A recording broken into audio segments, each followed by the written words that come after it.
तो पिछले दिन हमने जो भी कुछ टॉपिक पढ़ा था उसको एक बार रिवाइज करा देते हैं ना। पिछले दिन हमने पढ़ा था क्या, कोणीय चाल और रेखीय चाल दोनों में हमने रिलेशन देखा था। कोणीय चाल बराबर फॉर्मूला था डब्ल्यू, कोणीय चाल को हम लोग इंडिकेट कर रहे थे, डब्ल्यू से डिनोट कर रहे थे, जिसको बोलते हैं ओमेगा, और कोणीय चाल बराबर होता था थीटा बटा टी। रेखीय चाल जो होता था उसके लिए चाल बराबर क्या होता, रेखीय चाल को स्पीड मतलब एस से डिनोट करते थे, और रेखीय चाल बराबर क्या था बताइए, दूरी बटा समय, यानी डिस्टेंस को अगर डी से डिनोट किया जाए और समय को टी से किया जाए तो ये था। कोणीय चाल का जो यूनिट था, मात्रक था, वो क्या था, रेडियन प्रति सेकंड। डायरेक्ट हम थीटा का मान नहीं रखते हैं, थीटा को हम लोग फिर रेडियन में बदल रहे थे, है ना। रेडियन में बदलने के लिए हम लोग क्या बोल रहे थे कि 1 पाई रेडियन बराबर होता है, ऐसे पाई होता है, 1 पाई रेडियन बराबर होता है 180 डिग्री। ये हम लोग किए थे ना। और इसका जो रैखिक चाल होता है यानी लीनियर स्पीड होता है, उसका मात्रक क्या होता था, मीटर प्रति सेकंड। एक और हमने देखा था कि रैखिक गति और कोणीय गति में रिलेशन देखा, दोनों में संबंध देखा था। तो उसमें हम लोग देखा था v बराबर आर ओमेगा, जहां पे v बराबर था रैखिक गति था, r बराबर था त्रिज्या, जिस रास्ते पर कोई वस्तु, जिस गोलाकार रास्ते पर कोई वस्तु घूम रही थी उसका त्रिज्या देखा था, और देखा था w बराबर क्या था, कोणीय चाल था। ये चीज हमने पिछले दिन अच्छे से डिस्क्राइब किया था। और बहुत सारे घड़ी की जो सुइयां होती है उसका कोणीय चाल निकालने के लिए हमने सीखा था। जैसे सेकंड वाली घड़ी की सुइयां है उसके लिए कोणीय चाल क्या होगा, मिनट वाली कितने कोणीय चाल क्या होगा, और घंटे वाली जो घड़ी की सुई है उसका कोणीय चाल क्या होगा, ये चीज हमने देखा था। इसके बाद आपसे हम एक होमवर्क बनवाए दिए थे, तो होमवर्क अभी हमको सोल्व करते हैं उसका। यही प्रश्न था, घड़ी के मिनट और सेकंड वाली सुई का कोणीय चाल ज्ञात करना था, है ना, मतलब एंगुलर स्पीड ज्ञात करना था। यानी कि हम लोग को डब्ल्यू कोणीय चाल निकाल कर, और अनुपात मतलब क्या होता है, हाँ गेट हाँ लगा दो। कोणीय चाल जो होता है, और अनुपात मतलब क्या होता है, बट्टा। अनुपात मतलब बट्टा। अगर मेरा और रोहित का वजन का अनुपात देखा जाए तो हम बोलेंगे कि बीरू सर का मान लो वजन है 60 केजी है और रोहित का वजन है 40 केजी है, तो बीरू सर और रोहित का वजन का अनुपात कितना होगा, तो बीरू सर होगा ऊपरे और नीचे हो जाएगा रोहित, यानी काट कूट के कितना हो जाएगा 3, यहाँ 2, यानी कि 3:2 होगा। ठीक है, अनुपात माने बट्टा होता है। तो सबसे पहले हम मिनट का कोणीय वेग निकाल लेंगे, कोणीय चाल निकाल लेंगे, और इसके बाद सेकंड वाली सुई का कोणीय चाल निकाल लेंगे। दोनों निकालने के बाद फिर क्या करेंगे, एक बट्टा कर देंगे, जैसे अभी हम बताएं। तो उसके लिए हम लोग क्या करेंगे, पहले एक छोटा सा घड़ी बना लेते हैं ताकि आप लोग को ज्यादा बेहतर समझ में आ जाए। तो एक मिनट वाली घड़ी की सुई 3 को होती है, एक मिनट वाली होती है, घंटे वाली होती है और सेकंड वाली होती है। तो मान लो ये मिनट वाली है, कोई एक सेकंड वाली है, ठीक है, और कोई घंटा वाली, तो घंटा वाला छोटा होता है। तो हमको मिनट वाली, तो बताइए एक चक्कर लगाने में, चलो पहले कोणीय चाल निकालना है। कोणीय चाल किसका निकालना है, मिनट वाली, तो m4 लिख देते हैं। कोणीय चाल एंगुलर स्पीड बराबर थीटा बटा क्या होता है, टी होता है। अब थीटा देखिए कितना होगा, थीटा एक बार पूरा गोले घूमने में कितना डिग्री, 360 डिग्री तय करेगा, तो 360 डिग्री। इसके बाद टाइम कितना लगेगा, मिनट वाली तो 60 मिनट लगेगा, मतलब यहां से चलेगा मिनट वाली सुई और यहां से घूम के फिर यहां तक आने में कितना लगेगा, 60 मिनट लगेगा, तो 60 मिनट हो गया। अब हम जानते हैं कि जो ओमेगा होता है उसका रेडियन पर सेकंड इसका एसआई यूनिट होता है कि नहीं होता है। तो यहाँ पे क्या करेंगे, पहले तो डिग्री में है तो हम इसको रेडियन में बदलेंगे कि नहीं। तो हम अभी देखा क्या कि 1 पाई रेडियन बराबर होता है 180 डिग्री होता है, तो 2 पाई रेडियन बराबर क्या हो जाएगा, 360 डिग्री होगा कि नहीं होगा। तो 360 डिग्री की जगह क्या लिखेंगे, 2 पाई रेडियन हो गया, है ना। और ये भी मिनट में है, ये मिनट में है, लेकिन हमको किस में निकालना है, सेकंड में, यूनिट सेकंड में है ना। तो मिनट को सेकंड में बदलने के लिए 60 से गुना करना पड़ता है, तो 60 गुने 60 हो गया। काटेंगे तो 30 बार में कटेगा, यानी पाई बटा 1800 हो जाएगा। ये हो जाएगा रेडियन प्रति सेकंड। किसका निकला, तो मिनट वाली सुई का कोणीय चाल निकला, है ना। अब सेकंड वाली सुई का कोणीय चाल निकालेंगे, यानी एस लिख देते हैं सेकंड के वजह से। तो क्या होगा इसके लिए फॉर्मूला, थीटा बटे टी होगा ना। अब यहाँ पे क्या होगा, थीटा, सेकंड वाली सुई एक बार पूरा घूमेगी तो कितना डिग्री का एंगल बनाएगी, 360 डिग्री को बनाएगी तो 360 डिग्री, और टी कितना टाइम लगेगा? 60 सेकेंड लगेगा, है ना। सेकेंड वाला घूमेगा एक बार गोले गोले पूरा तो 60 सेकंड लगेगा, मिनट वाले घूमेगा तो 60 मिनट लगेगा, लेकिन घंटा वाला एक बार पूरा घूमेगा तो कितना सेकंड लगेगा, कितना मिनट लगेगा सोनाली? घंटा वाला सुई एक बार पूरा गोला घूमने में कितना टाइम लगेगा? 12 घंटा लगेगा ना, लगेगा। यहां से चल के यहां तक घूमेगा तो 12 घंटा लगेगा ना। ये हो नहीं पाता है, हे हरिराम, ये क्या हुआ? तो क्या करेंगे? हाँ है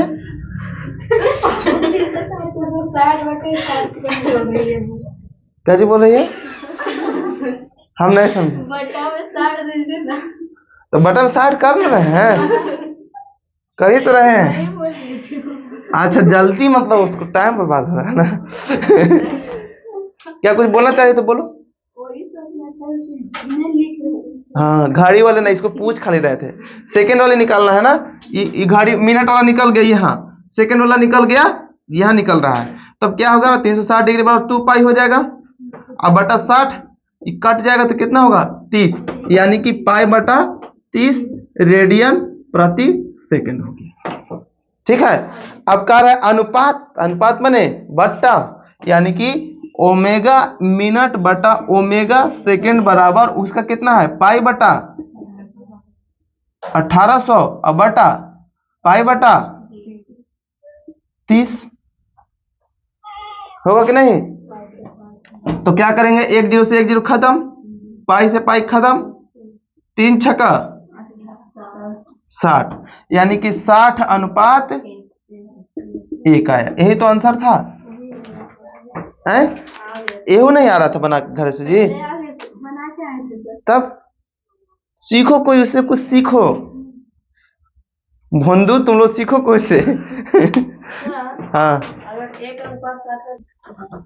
अच्छा यहाँ पे बोल रहे 1:60 आ रहा है, तो देख लेते हैं। अच्छा नीचे यहाँ कुछ नहीं है तो हम क्या करेंगे? आगे आगे चल के शायद वही होगा, 1/60 हो जाएगा, और नीचे कुछ नहीं है तो 1 होगा ना। ई वाला इसके साथ गुना होता है, ई इसके साथ गुना होता है, तो ठीक तो है जी। 1:60 यही होगा, 1:60। ठीक है, 1:60 होगा। ठीक है, क्योंकि यहाँ तो बचा कुछ नहीं, पाई पाई कट गया तो 1/60 बचा, और नीचे कुछ नहीं तो 1 बचा, तो इसको हम क्या लिख सकते हैं? 1:60। ठीक है। चलिए ये प्रश्न था आपका कि 2 मीटर लंबी घड़ी के घंटे वाले सुई का रेखीय चाल क्या होगा? तो हम लोग जानते हैं कि रेखीय चाल बराबर होता है, रेखीय जो चाल होता है उसका फॉर्मूला होता है दूरी बटा समय। दूरी बटा समय, ये तो जानते हैं हम लोग, लेकिन इसमें ना तो दूरी दिया है ना तो समय दिया है, कुछ दोनों में से नहीं दिया है, नहीं दिया है। तो उसके लिए एक ठो और हम रिलेशन बताए थे रेखीय चाल और कोणीय चाल में। क्या बताए थे? कि रेखीय चाल बराबर होता है, रेखीय चाल बराबर होता है त्रिज्या, त्रिज्या गुने कोणीय चाल। कोणीय चाल होता है कि नहीं होता है? तो आप बताइए कि रेखीय चाल हमको निकालना है भी और आर और ओमेगा। अगर ई रहेगा तो इससे भी निकल सकता है। 2 तरीके हैं रेखीय चाल निकालने के लिए, एगो या दूरी बटा समय कर दीजिए या फिर आर ओमेगा कर दीजिए, ऐसे भी निकल सकता है। तो त्रिज्या हमको आर बराबर दे दिया है, कितना मीटर दिया है? लंबा 2 मीटर, तो 2 मीटर तो त्रिज्या दिया है। अगर यहू हम जान लेंगे किसी तरह से तो हम दोनों गुना करके तो रेखीय चाल निकल जाएगा कि नहीं निकलेगा? निकलेगा ना। तो हम लोग अगर कोणीय चाल निकालेंगे घंटा वाला सुई का तो क्या होगा? थीटा बटा टी। अब थीटा के एक बार गोला घूमने में कितना डिग्री एंगल बनाएगा घंटा वाला? 360। यहाँ 360 हो गया, और टी माने टाइम, टाइम कितना लगेगा एक बार पूरा गोला घूमने में? 12 घंटा ना है, ये घंटा वाली सुई है तो 12 घंटा ना लगेगा। अभी मान लीजिए घड़ी है, यहाँ एक पर घड़ी काटा है, अब फिर जाएगा 2 3 4 5 6 7 8 9 12 हुआ ना। 12 घंटा में एक बार गोले गोले वो घूम लेगा, तो यहाँ पर 12 घंटा हो गया। लेकिन हमको जो कोणीय चाल होता है उसका यूनिट क्या होता है? रेडियन पर सेकेंड। तो हम इसको सेकेंड में बदलना है, अभी घंटा में है ना, तो सेकेंड में बदलना है। तो अब 360 डिग्री को हम रेडियन बदलेंगे तो 2 पाई हो जाएगा। और अगर 12 घंटा को हम सेकेंड मिनट में बदलेंगे तो 60 से गुना करेंगे। ये मिनट में बदल के अब सेकेंड में बदलेंगे तो फिर 60 से गुना करते हैं। ये सब आपको पता है कि नहीं है? आपको नहीं है तो बोल देना, क्योंकि एक बार समझा देंगे तो फिर समझ जाओगे, नहीं तो यही बात बार बार आएगा जिंदगी में आपका, अब फिर सब शर्मा जाओगे कि ये कोई पूछे छोटका चीज यार, फिर वही आपको बार बार रिपीट होते रहेगा, फिर कभी नहीं सीख पाओगे। अभी शुरुआत है, अभी बेसिक है, अभी रिवाइज करवा रहे हैं आप लोग को, तो आप लोग अभी भी नहीं आ रहा है तो सीख लीजिए, क्या दिक्कत है। अब देखिए यहाँ 2 से काटेंगे तो कितना होगा 6, यानी कि 6 छक 36, 36 छक्का 216 होता है ना जी। तो पाई बटा हो गया 216, अब क्या होगा 0 डबल 0, ये क्या हो जाएगा रेडियन पर सेकेंड। अब हमको देखिए यही पता चल गया, यही पता चल गया, इतने पता चलेगा तो v बराबर क्या हो जाएगा हमारा पाई बटे 216 डबल 0 और गुने 2 होगा ना, क्योंकि रेडियस कितना है यहाँ 2 है। कहीं कंफ्यूजन में तो ना है कि ये वाला इधर लिखना चाहिए था, ये वाला इधर लिखना चाहिए था, कि गुना रहेगा तो ये नहीं लिखे चाहे उन्हें लिखे, बात एक है। 2 से अभी कट जाएगा ना, तो कितना बार में कटेगा, तो कटेगा 1 0 और कितना 8 और डबल 0, इतना बार में कटेगा। यानी कि जो लीनियर वेलोसिटी हुआ रैखिक चाल हो गया, पाई बटा 108 पर डबल 0 क्या हुआ मीटर प्रति सेकेंड, मीटर प्रति सेकेंड ही हो गया हमारा आंसर। समझ में आया बात? तो चलो एक नया चीज हम आपको समझाते हैं कि अगर कोई गाड़ी है चाहे कोई वस्तु है, अगर वृत्ताकार पथ पर घूम रही है तो इसका जो चाल जो होता है वो चेंज नॉट चेंज, ये चेंज नहीं होता है। अच्छा ऐसे नहीं, चाल नहीं बदलता है, ठीक है, चाल नहीं बदलता है। अगर उस सेम स्पीड से भी चले तब भी उसका चाल नहीं बदलता है। अगर सेम एक समान चाल से कोई वस्तु गति करता है वृत्तीय पथ पर तो उसका चाल नहीं बदलता है। कोई वस्तु है चाहे कोई गाड़ी है, वो वृत्ताकार रास्ता पर घूम रही है, ठीक है, और 20 किलोमीटर प्रति घंटा के स्पीड से घूम रही है मान लो, लेकिन यही वेग जो होता है वेग वो बदल जाता है, बदल जाता है, वेग बदल जाता है। अगर ये भी गाड़ी जो है 20 किलोमीटर प्रति घंटे के स्पीड से, वेग से, स्पीड नहीं अपनी चाल नहीं कहेंगे, वेग से इस पथ पर घूम रही है तो वेग बदलते रहता है, क्योंकि देखो जो चाल होता है उसमें डायरेक्शन नहीं होता है। पिछले दिन वीडियो में बताए थे कि अगर हम कहते हैं कि मोटरसाइकिल 20 किलोमीटर प्रति घंटा से जा रही है तो वो चाल है। अगर यही कहेंगे कि 20 किलोमीटर प्रति घंटा से दक्षिण दिशा में जा रही है तो वेग हो गया, ठीक है, क्योंकि जब डायरेक्शन बता देते हैं तो उस समय समझिए कि वो क्या हो गया वेग हो गया। परिमाण भी हो गया 20 किलोमीटर प्रति घंटा और साथ में डायरेक्शन भी बता दिए दक्षिण दिशा में, तो क्या हो जाएगा वेग हो जाएगा। तो चाल में कोई डायरेक्शन ही नहीं होता है, कैसे चलेगा अगर 20 किलोमीटर प्रति घंटा से, तो चाल नहीं बदलता है। अगर एक समान चाल से वृत्तीय पथ पर टेढ़ा मेढ़ा रास्ता पर चलता है कोई गाड़ी तो उसका चाल नहीं बदलेगा, 20 किलोमीटर प्रति घंटा ही रहेगा। लेकिन अगर वही गाड़ी 20 किलोमीटर प्रति घंटा का अगर वेग से चलेगा तो उसका डायरेक्शन बदल जा रहा है। देखो अभी डायरेक्शन यहाँ है, ये पॉइंट पर गया तो यहाँ चल जाएगा, ये पॉइंट पर गया तो इधर जाएगा, ये पॉइंट पर जाएगा इधर जाएगा, यानी डायरेक्शन इसका हमेशा बदल रहा है। और चाल का डायरेक्शन जब बदल रहा है यानी वेग में डायरेक्शन बदल रहा है तो उसका वेग क्या होगा चेंज होता रहेगा, ठीक है। स्पीडवा जो दोनों का चाल जो है किलोमीटर प्रति घंटा समान है, समान वेग से चल रहा है, लेकिन वृत्ताकार पथ पे चल रहा है इसलिए इसका डायरेक्शन बदल रहा है। जब डायरेक्शन बदलता है तो वेग भी क्या होगा बदल जाएगा, ठीक है। तो डायरेक्शन बदल रहा है इसलिए वेग बदल जाएगा। अब इसमें डायरेक्शन रहता ही नहीं है, चाल में डायरेक्शन रहता ही नहीं है। क्या बोले हम कि कोई गाड़ी अगर 20 किलोमीटर प्रति घंटा से चल रही है तो चाल है, इसका मतलब बोले हम उसका 20 किलोमीटर प्रति घंटा से अगर दक्षिण दिशा में जा रही है तो उसका वेग हो गया, दक्षिण दिशा जैसी डायरेक्शन लगा दिए तो वेग हो गया। अभी यहाँ पे गाड़ी है तो हम कहेंगे कि उत्तर दिशा में जा रही है।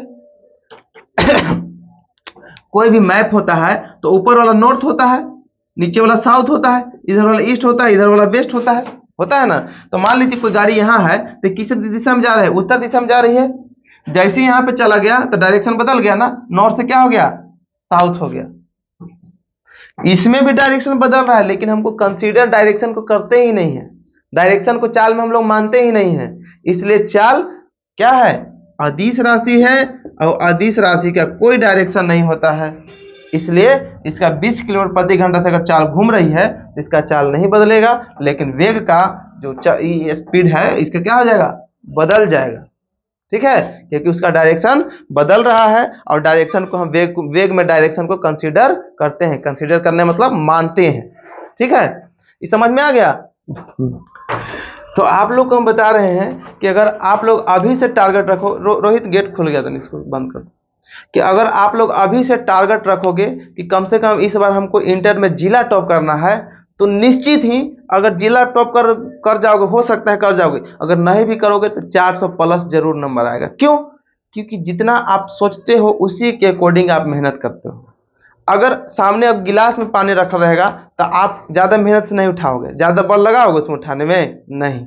लेकिन अगर कमंडल में पानी रखा रहेगा, टब में पानी रखा रहेगा, बाल्टी पानी, तो पहले ही दिमाग में सोचिएगा कस के उठाना है, दबा के। होता है कि नहीं होता है? होता है ना। तो इसलिए अभी से टारगेट रखो, हाई सोचने वाले टारगेट रखो। जितना ज़्यादा आप लोग आगे की ओर सोचोगे उसी के अकॉर्डिंग आप एफर्ट लगाओगे, उसी के अकॉर्डिंग आप मेहनत करोगे। ज़्यादा ऊंचा सोचेंगे तो उसके अनुसार आप लोग ज़्यादा मेहनत करोगे, लेकिन सोचोगे किसी तरह पास हो जाना है, हो सकता है फेल भी कर जाओगे। अगर ये दिमाग में रखेगा कि किसी तरह इंटर पास कर जाना है, तो उसके अकॉर्डिंग पास है, मेहनत करोगे आप लोग कि हमको तो कैसे पास होना है, कैसे रट्टा मार लेते हैं, है ना। और अगर चाहोगे नहीं जिला टॉप करेंगे, कम से कम जिला टॉप करेंगे, तो जरूर आप उसके अकॉर्डिंग मेहनत करोगे, हमको तो जिला टॉप करना है, यहाँ जा करके मेहनत करके पढ़ोगे आप लोग। लेकिन अगर ये सब सोचोगे नहीं तो उसके वजह से मेहनत नहीं करोगे, है कि नहीं। तो टारगेट रखो कि कम से कम जिला टॉप करना है, और तब आप लोग मेहनत भी करोगे, रेगुलर पढ़ने भी आओगे। और ये मत सोच लेना कि अगर एक दिन पढ़ने नहीं गए तो क्या होगा। एक दिन नहीं पढ़ने आओगे तो 5 सब्जेक्ट 5 घंटा खत्म हो जाएगा तुम्हारा। समझ में आया बात। तो किसी भी हालत में देखना है कि कोई छोटा मोटा काम है तो टाल देना है, तो क्लास आ जाना है, फिर बाद में कर लेंगे, क्योंकि जो पढ़ाई अभी हो जाएगा दोबारा फिर तो नहीं ना होगा। तो इसीलिए हम सबको, बच्चा लोग को फ़ोन करके भी बोलते हैं कि बाबू आओ पढ़ने, तो सब क्या समझता है कि बीरू सर तो हमको बुला रहे हैं, हम ना जाएंगे अभी। है कि नहीं। और ये चीज़ समझ लीजिए आप लोग कि बहुत सारा हल्ला करते हैं कि नया नया कोचिंग खोले हैं तो पता नहीं कंप्लीट सिलेबस करेंगे कि नहीं करेंगे, क्या करूँ। हम जो बोलते हैं वो करते हैं। ठीक है, अभी तक मेरे स्टूडेंट जितना भी हमसे पढ़े हैं, जो भी हमने प्रॉमिस किया था वो हमने उसे दिया है। ठीक है, और आप लोग को समय पर सिलेबस भी कंप्लीट होगा, अच्छा से पढ़ाई भी हो जाएगा। कम अगर सिलेबस रहेगा, कम नॉलेज रहेगा, तो आप बाद में भी पूछ सकते हो हमसे, रुक करके पूछ सकते हैं कि सर हमको नहीं समझ में आया। चाहे किसी भी टीचर से पूछ सकते हो, कोई भी टीचर आपको डांटने वाले नहीं है। लेकिन डांटेंगे उसी को जो मेहनत ही नहीं करेगा, जो पूछेगा ही नहीं। और कोई क्लास में अगर बच्चा पूछता है तो टीचर को माइंड में जाता है कि जरूर मेहनत कर रहा है घर पे, तभी हमसे पूछ रहा है। और जो मेहनत ही नहीं करेगा तो पूछेगा क्या, नहीं पूछेगा, है कि नहीं। तो चलो ना आगे वाली हम लोग टॉपिक की थोड़ा बात कर लेते हैं कि आगे हम लोग टॉपिक में क्या क्या पढ़ना है। तो देखिए हम यहाँ पे बताएं कि अभी क्या कि वेग जो होता है, अगर वृत्ताकार पथ पर चल रही है, एक समान गति से चल रहा है, उसके चाल एक समान है, तभी क्या होगा, उसका डायरेक्शन चेंज होने की वजह से वेग क्या हो जाता है, बदल जाता है, लेकिन चाल नहीं बदलता है। अब एक चीज और समझिए आप लोग कि वेग जो होता है ना, वेग वो मुख्य रूप से 2 तरह के होते हैं। एक वो प्रारंभिक वेग हो जाएंगे, प्रारंभिक वेग, और एक हो जाएंगे अंतिम वेग। प्रारंभिक वेग को हम लोग इंग्लिश में बोलते हैं इनिशियल वेलोसिटी। इनिशियल वेलोसिटी कह सकते हैं, और इसको बोलते हैं हम लोग फाइनल वेलोसिटी। फाइनल मतलब क्लियर, फाइनल। ठीक है, तो इनिशियल माने होता है प्रारंभिक वेग, और फाइनल वेलोसिटी जो होता है, फाइनल जो वेलोसिटी होता है उसको बोलते हैं हम लोग अंतिम वेग।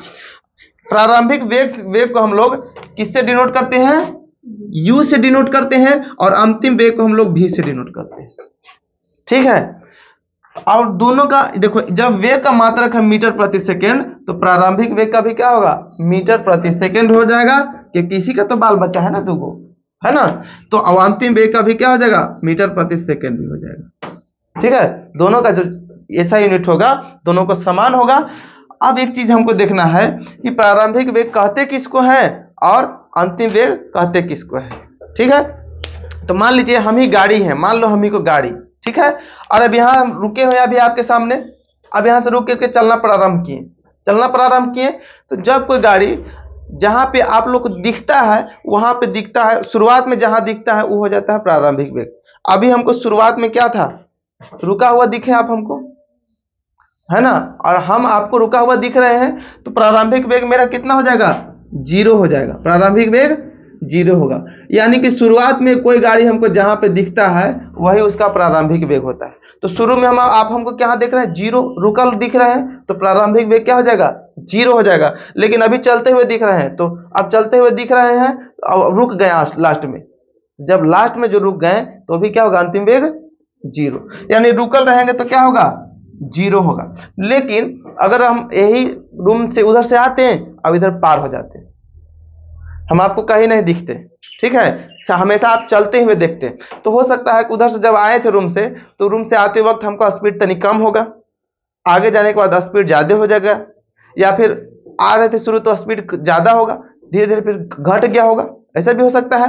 तो जहां पे हमको शुरुआत में देखेगा उसको कहेंगे, कोई भी वस्तु चलते हुए, कोई गाड़ी है, कोई भी वस्तु चल रही है, तो शुरू में जहां पे दिखेगा उसको कहेंगे प्रारंभिक वेग, अंतिम में जहां तक दिखेगा उसको कहेंगे अंतिम वेग। ठीक है, तो अंतिम में जहां पे गाड़ी दिखेगा उसको बोलेंगे अंतिम वेग, और शुरू में जहां दिखेगा उसको बोलेंगे प्रारंभिक वेग।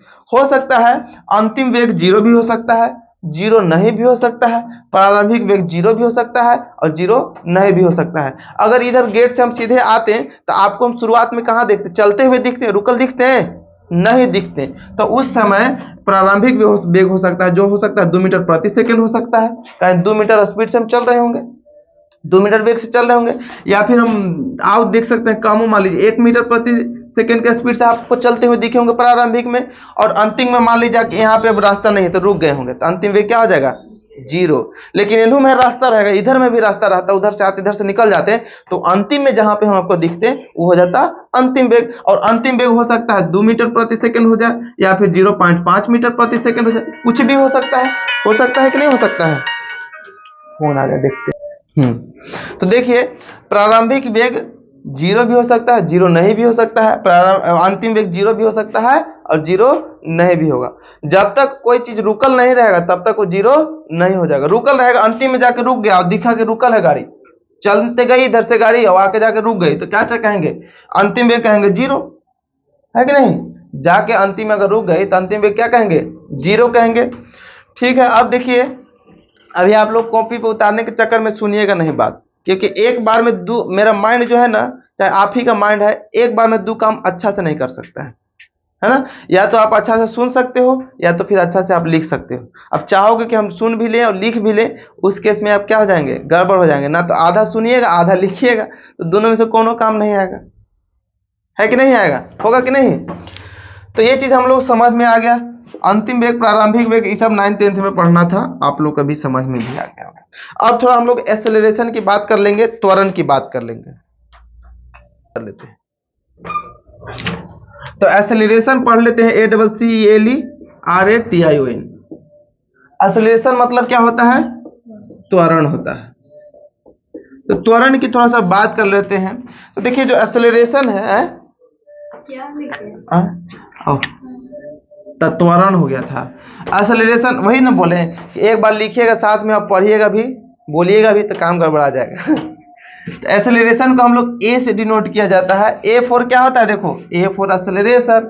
ए फॉर हम लोग बचपन में एप्पल पढ़े हैं, लेकिन यहाँ पढ़ना पड़ रहा है ए फॉर एक्सेलरेशन, ठीक है, इसलिए डिनोट करते हैं क्या, ए से। अब जिसी को इंग्लिश और हिंदी दोनों पता रहेगा उसको डिनोट करने वाला याद करने में आसान होगा कि नहीं होगा, तो इसलिए इंग्लिश भी बहुत जरूरी है। और आप मान लीजिए आप लोग को इंग्लिश करने में बहुत मेहनत कर लग रहा होगा कि अब हमको इंग्लिश नहीं आ रहा है, 10वीं में तो पास तो हो गए, 2nd डिवीजन भी आ गया, 1st डिवीजन भी आ गया, लेकिन अभी भी इंग्लिश नहीं बुझा रहा है। तो जहाँ पे बच्चा आप पढ़े हो वहाँ पे फिर दूसरा को पढ़ने मत दीजिएगा, क्योंकि तुम्हारा जो भाई आएगा उसका भी यही हाल होगा जो तुम्हारा हाल है। समझ में आया बात? और तुम पैसा अगर देते हो क्लास में तो इंग्लिश नहीं हो रहा तो उसको बोलिए कि आप पैसा लिए तो इंग्लिश क्यों नहीं पढ़ा रहे हैं। समझ में आ रहा है बात? चलो तो आगे देख लीजिए, एक्सेलरेशन मतलब होता है त्वरण, और एक्सेलरेशन का जो डेफिनेशन होता है उसको बता देते हैं कि वेग में परिवर्तन जो त्वरण होता है,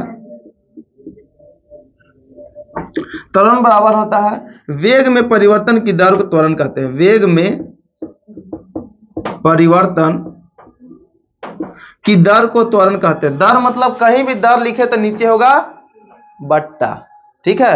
दर मतलब बट्टा कितना, टी मतलब समय। तो वेग में परिवर्तन की दर को मतलब नीचे हो जाएगा क्या, समय। दर जहां भी बोलेगा तो नीचे बट्टा में टाइम जरूर आएगा, एकदम कंफर्म याद रखिएगा। कहीं भी दे, जैसे कि हम लोग क्या पढ़ रहे थे, हम लोग पढ़ रहे थे वेग पढ़ रहे थे, तो वेग में हम लोग क्या पढ़ रहे थे कि विस्थापन में परिवर्तन की दर को क्या कह रहे थे हम लोग, वेग कह रहे थे।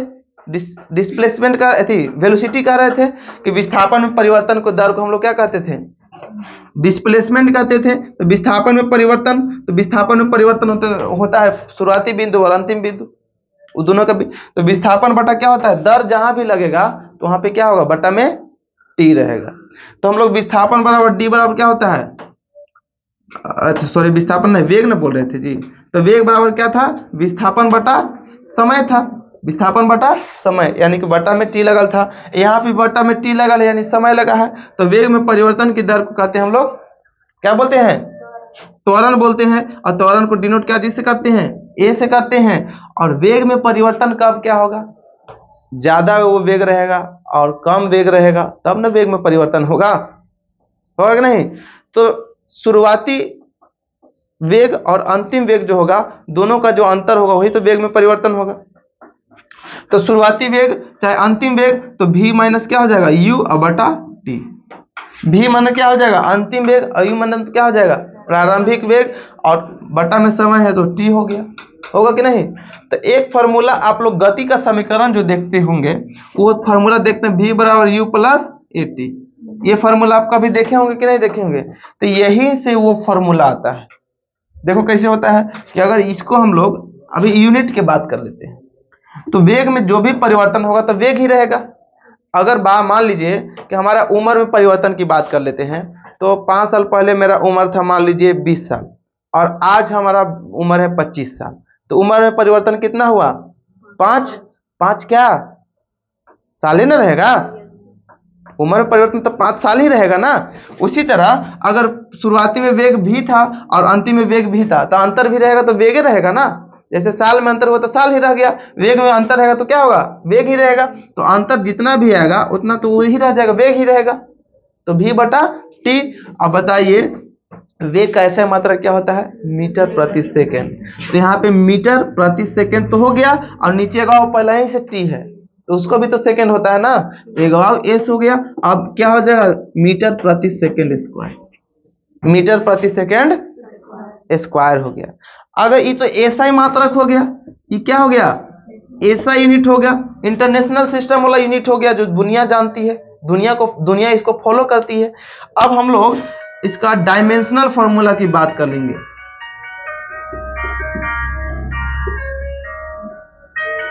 डायमेंशनल फॉर्मूला की बात कर लेते हैं अगर, ओहो सोनाली तुम्हारा फोन आया है। तो यहाँ पे देखिए, हाँ ध्यान दे यहाँ पे कि जो एक्सेलरेशन बराबर क्या होगा, वेग में परिवर्तन की दर को एक्सेलरेशन कहते हैं यानी त्वरण कहते हैं। और वेग में जो परिवर्तन होगा वो भी तो वेग ही रहेगा ना। मान लीजिए अंतिम वेग 20 किलोमीटर प्रति घंटा होगा, चाहे 20 मीटर प्रति सेकंड होगा, ठीक है अंतिम वेग, और शुरुआती वेग 5 मीटर प्रति सेकंड होगा। तो वेग में परिवर्तन क्या होगा, 15 मीटर प्रति सेकंड। क्या कि अंतिम कितना है 20 है, शुरुआती कितना है 5 है, तो वेग में परिवर्तन कितना हुआ, 20 माइनस 5 बराबर 15 है ना। तो वो भी क्या हुआ, आखिर तो वेग ही रहा ना।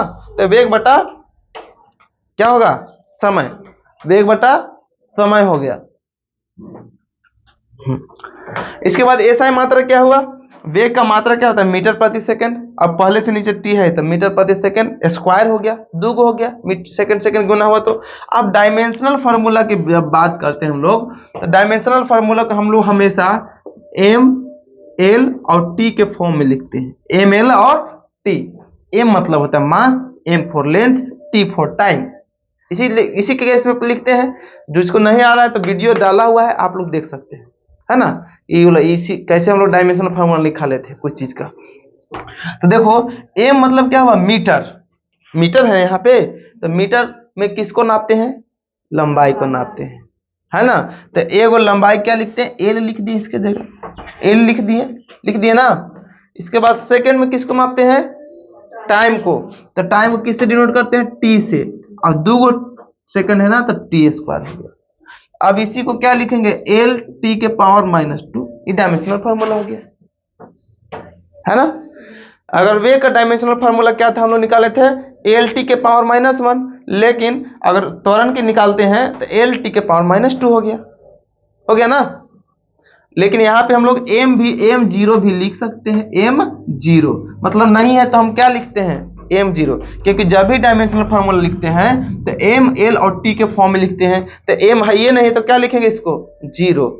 l मतलब लंबाई, मीटर एक है तो ऊपर कुछ नहीं तो एक माना जाता है। नीचे कोई चीज बट्टा में रहता है तो पावर में जाने के बाद क्या हो जाएगा? माइनस में चल जाता है। मतलब हर से अंश में जाने पर कोई भी नंबर उसका साइन बदल जाता है। नीचे प्लस है तो ऊपर चल जाएगा तो माइनस हो जाएगा, अगर नीचे माइनस होता तो ऊपर जाने के बाद प्लस हो जाता। ये तो हम लोग जानते हैं। तो हम लोग त्वरण की छोटी सी बात कर लिए। ये भी दो तरह के होते हैं, जो एक्सेलरेशन होते हैं ये भी दो तरह के होते हैं। एक तो त्वरण होता ही है, एक त्वरण तो होता ही है, और एक होता है मंदन। मंदन के आप लोग नाम सुने हैं कि नहीं? पता नहीं, सुने हो कि नहीं? 9th क्लास में पढ़ना होता है मंदन, है ना। तो मंदन क्या होता है कि जब गाड़ी शुरुआत करते हैं, बाइक चलाते हैं। अच्छा, बाइक के जो कान ऐंठने वाला होता है ये वाला, उसको बोलते हैं एक्सेलरेटर। एक्सेलरेटर बोलते हैं ना, इसी से बना है। एक्सेलरेशन से क्या बना है? एक्सेलरेटर। जब ऐसे घुमाते हैं तो एक्सेलरेटर देते हैं, मतलब कि उसका स्पीड हम लोग बढ़ाते हैं, और ऐसे छोड़ते हैं तो उसका स्पीड हम लोग घटाते हैं। जब गाड़ी को रोकना होता है तो एक्सेलरेटर धीरे करते हैं, घुमाते उल्टा करते हैं, और गाड़ी का स्पीड बढ़ाना होता है तो एक्सेलरेटर को ऐसे करते हैं कि नहीं करते हैं। तो जब एक्सेलरेटर बढ़ाते हैं तो उसको बोलते हैं त्वरण कहते हैं, एक्सेलरेशन कहते हैं। दिख रहा है पुराना? अब इसके बाद जो मंदन होता है इसको बोलते हैं रिटार्डेशन। इसको बोलते हैं हम लोग रिटार्डेशन, मतलब बोलते हैं मंदन। कि कोई गाड़ी अगर है चल रही है तो उसको रोकने के लिए स्पीड धीरे धीरे स्लो करना पड़ता है, तो उसका मतलब कि मंदन हो रहा है, मंद हो रहा है, धीरे धीरे सुस्त हो रहा है गाड़ी। लेकिन जब गाड़ी को शुरुआत में रुकल है, उसको बढ़ाता है, स्पीड जाना है, हमको जमुई जाना है, तो पहले स्पीड बढ़ाएंगे, तो उसको बोलते हैं एक्सेलरेशन। अब बताइए एक्सेलरेशन का यूनिट क्या होगा? मतलब त्वरण का यूनिट मतलब मात्रक, मीटर प्रति सेकंड स्क्वायर। एकरे बेटा है ना, ये एकरे बाल बच्चा है तो एकरे नहीं होगा ना। जिसका पापा जैसा रहता है वैसे तो बाल बच्चा होता है। तो त्वरण भी होगा, ये त्वरण हो गया। और मंदन का क्या होगा यूनिट?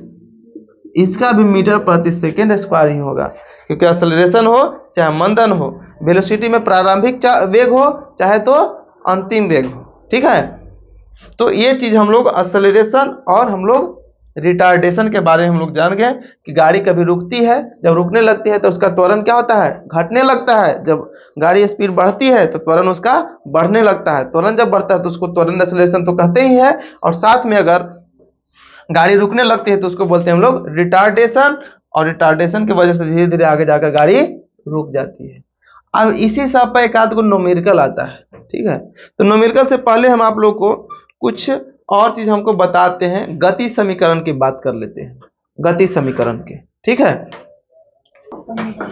अच्छा, एक चीज और हमको बताना था कि ये जो फॉर्मूला होता है गति समीकरण जो होता है, ये चीज यहीं से आता है। कहां से आता है? ई वाला से आता है। कैसे आता है? अब इसको बताए नहीं, देखिए कैसे आता है। मार्कर इसका बदल के लिख देंगे तो देखिए, मार्कर बदल के रखने से बहुत फायदा होता है। क्या ए बराबर क्या है?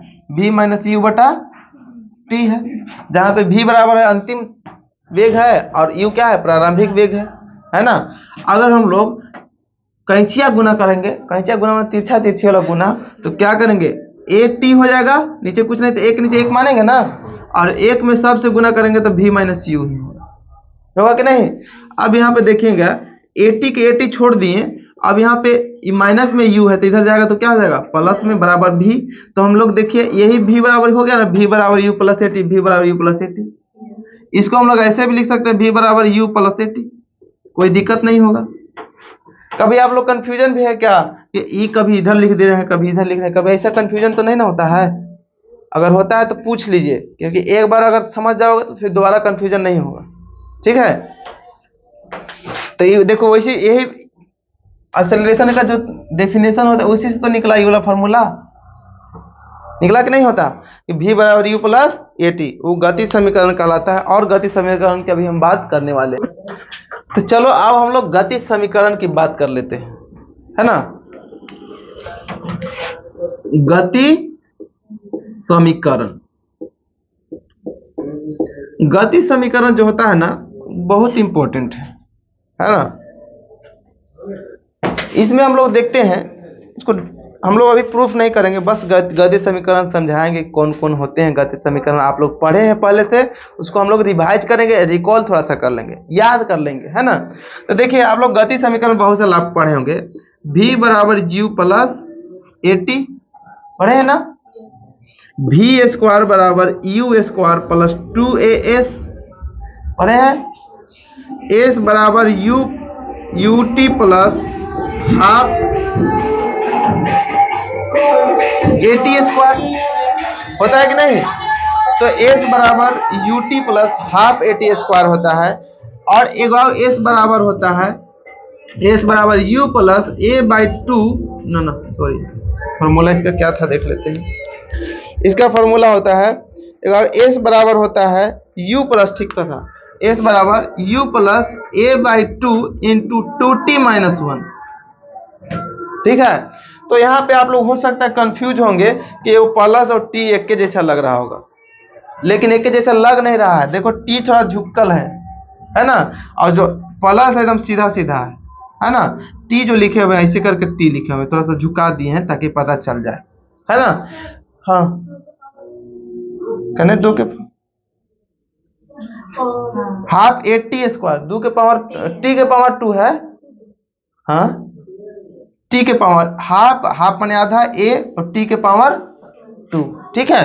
और जहां पे जो ई वाला है v बराबर क्या होता है प्रारंभ अंतिम चाल, v बराबर अंतिम चाल, u बराबर हो गया प्रारंभिक चाल, प्रारंभिक चाल हो गया, s बराबर हो गया दूरी, a बराबर हो गया त्वरण, और कुछ ही t बराबर हो गया समय। इतना यहाँ पे हम लोग को गति समीकरण के बारे में हम लोग पढ़ते हैं। गति समीकरण से हम लोग मान लीजिए एक छोटा छोटा एग्जांपल अगर हम आपको देख लेते हैं कि अगर कोई ट्रेन है वो पटना से चलना प्रारंभ की है ना, पटना से चलना प्रारंभ की है, और उसका चलने का जो त्वरण है, त्वरण 5 मीटर प्रति सेकंड स्क्वायर दिया हुआ है, तो 10 मिनट में कितना उसका वेग हो जाएगा। तो अगर प्रारंभिक पटना से जब चलना प्रारंभ किए है तो शुरुआती वेग इसका क्या होगा, इनिशियल वेलोसिटी प्रारंभिक वेग क्या हो जाएगा 0 हो जाएगा। एक्सेलरेशन तो अभी बता दिए कि 5 मीटर प्रति सेकंड स्क्वायर होगा, है कि नहीं। इसके बाद जो टाइम जो है वो टाइम बोल रहा है कि 5 मिनट के बाद अब कितना वेलोसिटी होगा। तो सब जो दिया है तो इससे देख कर कैलकुलेशन करके निकलेगा कि नहीं, निकल जाएगा ना। तो इसी तरह पर बहुत सारे प्रश्न आपको आएंगे, और इसके अकॉर्डिंग आपको धीरे धीरे सभी टॉपिक पे आपको प्रश्न मिलेंगे, सभी इक्वेशन पर प्रश्न मिलेंगे, और इसी समीकरण से आप लोग जितने सारे इक्वेशन है इसी से आप लोग को प्रश्न का हल होगा, सोल्यूशन होगा। समझ में आया बात? तो यहाँ पे समझ में आया। तो गति समीकरण ये मुख्य रूप से 4 को थे, है ना। और न्यूटन का प्रथम नियम, दूसरा नियम गति, दूसरा नियम वो दूसरा चीज है, ठीक है। ये गति समीकरण जो है गैलीलियो द्वारा दिया गया था। किसके द्वारा दिया गया था? गैलीलियो द्वारा दिया गया था। गैलीलियो तो आप जानते हैं जो दूरबीन का आविष्कार किया था सबसे पहले, है ना। तो गैलीलियो द्वारा, तो गैलीलियो का समीकरण भी इसको कहा जाता है कि जो चीज में ज्यादा योगदान देता है उसी को, जैसे कि फादर कहा जाते हैं बायोलॉजी, किसको बोल देते हैं? अरस्तु को बोलते हैं। तो क्योंकि अरस्तु ने एथी में ज़्यादा, बायोलॉजी में ज़्यादा योगदान दिया, इसलिए उसको फादर बोलते हैं। या फिर भौतिकी का पिता न्यूटन को बोला जाता है ना। तो उसी तरह गैलीलियो ने इस सब समीकरण को दिया था, जिसलिए हम लोग गैलीलियो का समीकरण इसको कहते हैं, गति का समीकरण भी कहते हैं। और हम अगले दिन पढ़ेंगे थोड़ा सा कि ग्रेविटेशनल की तुलना, जब अभी तो ये जो गति समीकरण है वो लीनियर सीधे रेखा पर नीचे चलता है, क्षैतिज रेखा में चल रही है, यानी कि हॉरिजॉन्टल रेखा में चल रही होती है गाड़ी, तब उसके लिए ये है। लेकिन जब कोई वस्तु नीचे से ऊपर जाने लगेगा, जैसे लिफ्ट की बात कर लेंगे, अगर जैसे एरोप्लेन की बात कर लेंगे, या फिर हम लोग कोई रॉकेट की बात कर लेंगे, तो रॉकेट तो नीचे से ऊपर जाता है। तो उस केस में गति समीकरण यहाँ पे थोड़ा सा चेंजिंग हो जाता है, प्लस माइनस हो जाता है, और एक जगह जी आ जाता है। इसके बारे में हम लोग कल डिस्कस करेंगे। अभी आप लोग मिस से पढ़िए इंग्लिश, ठीक है? तो बंद करते हैं वीडियो।